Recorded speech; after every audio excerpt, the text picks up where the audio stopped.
1200 बच्चों के ऊपर मंडरा रहा ओपन कास्ट खदान बरतुंगा का खतरा। South eastern coalfield limited Chirmiri क्षेत्र की ओपन कास्ट खदान बरतुंगा में हो रही ब्लास्टिंग को लेकर कोरबा लोकसभा क्षेत्र का समन्वय ओम प्रकाश गुप्ता ने मीडिया को जानकारी से रूबरू कराते हुए कहा कि मुझे विश्वास सूत्रों से पता चला था कि डीएवी पब्लिक स्कूल बरतुंगा में पढ़ रहे 1200 बच्चों पर ओपन कास्ट खदान का खतरा मंडरा रहा है, जिसे देखने के लिए मैं गया। तभी मुझे भी कुछ एहसास हुआ कि इस क्षेत्र में भूकंप जैसा माहौल मुझे महसूस हुआ, जिसके बारे में मैंने लोगों से पूछताछ किया और बच्चों से भी पूछा तो उन्होंने बताया कि अक्सर इस तरह की ब्लास्टिंग होती है। यह कोई भूकंप नहीं है, यहाँ ब्लास्टिंग होती है कोयला निकालने के लिए। समीपस्थ खड़े स्कूल बस के ड्राइवर, स्कूल के चौकीदार और स्कूली बच्चों ने इस घटना के बारे में मुझे बताया, जिसे मैं गंभीरता पूर्वक लेते हुए संबंधित विभाग को इसकी जानकारी से अवगत कराया। जो खतरा कभी भी एक भयानक रूप ले सकता है, जिसे देखते हुए मेरे से जो बना मैंने वह किया, लेकिन स्थिति दिन पर दिन खराब होते जा रही है, जिससे बच्चों पर खतरा मंडरा रहा है।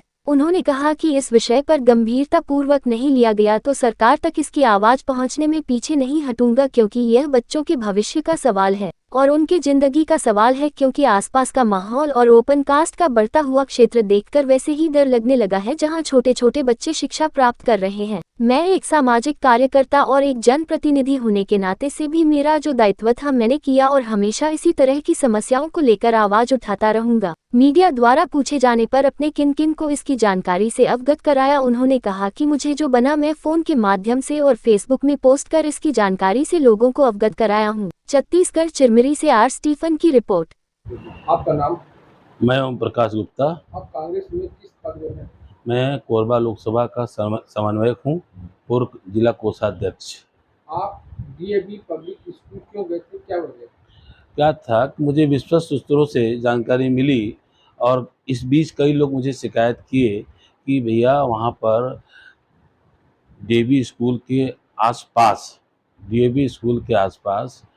हैवी ब्लास्टिंग होने से वहाँ पर भारी मात्रा में लोग कोयले के जो उत्खनन कर रहे हैं, ये अच्छी बात है, लेकिन कोयले के उत्खनन के साथ साथ जब ब्लास्टिंग होता है तो जो बच्चे, जो हमारे नन्हे बालक वहाँ विद्यार्थी पढ़ने जाते हैं, उनके माध्यम से मालूम चला कि जब हम पढ़ते हैं तो ब्लास्टिंग होता है। जब ब्लास्टिंग होता है तो स्कूल की जो इमारत है वो हिलती है और हम लोग थोड़ा सा भयभीत हो जाते हैं। आपने इस बारे में वहाँ के प्रिंसिपल से या बच्चों से किससे बात की? वहाँ पर मैं सबसे पहले चौकीदार से बात किया, उसके पश्चात जो स्कूल, डीएवी स्कूल में जो बच्चों को लाने और ले जाने का कार्य करते हैं, ड्राइवरों से मेरी बात हुई और ड्राइवर ने बताया कि जैसे हम लोग यहाँ आते हैं, बच्चों को उतारते हैं या बच्चों छुट्टी होने के बाद बच्चों को अपने गाड़ी में चढ़ाते हैं, तो अक्सर कई बार ये देखा गया है कि ब्लास्टिंग होता है और ब्लास्टिंग होने पर हमारी जो वाहन है वो भी हिलने लगती है। इस संबंध में आप वहाँ के प्रिंसिपल से या वहाँ की जो कमेटी उनसे बात हुई क्या आपकी? मैं इस दौरान फ़ोन में बात किया तो उन्होंने कहा कि हाँ, किनसे बात? प्रिंसिपल से मेरी बात हुई फ़ोन में जी, जी। और वहाँ के जो स्टाफ है उनसे भी मेरी बात हुई।